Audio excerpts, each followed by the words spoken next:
今回はパネル間仕切りプレイスオレドプラス引き戸仕様の取り付け方法をご紹介します。こちらの道具を使って DIY しましょう。パネル間仕切りプレイスは開口部に合わせて注文したサイズが届きます。固定できる下地があるか事前に確認しておきましょう。上レールを取り付ける位置に印をつけて、上の印から下げ振りで下レールの位置を決めます。壁面かまちを取り付ける場合、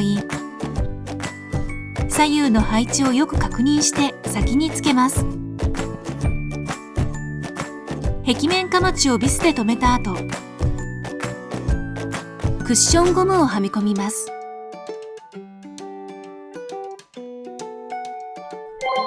壁面かまちをつけない場合は、そのまま上下のレールを取り付けます。上レールは2つに分かれていて、長い方を先に取り付けます。レール同士をつなぐ端の穴はまだビスをつけないでください。上レールの各パーツの長さでモヘアをカットします。それぞれ側面からモヘアを溝に差し込みます。下レール裏の両面テープの剥離紙を剥がしてセットします。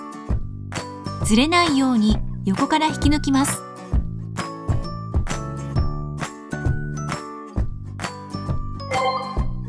取り付けは必ず2人以上で行いましょう。各パネルの順序、向きと入る溝の収まりを図で確認して、上レールにランナーを通してパネルを吊り込みます。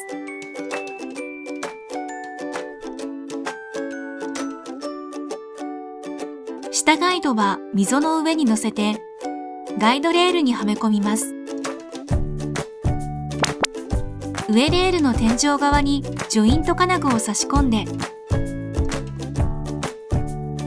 残りの短い上レールを取り付け位置へ。金具をジョイントに渡して、ビス穴の位置に合わせレールを固定しましょう。パネルが傾いている場合、上ランナーを回すと上下に調節できます。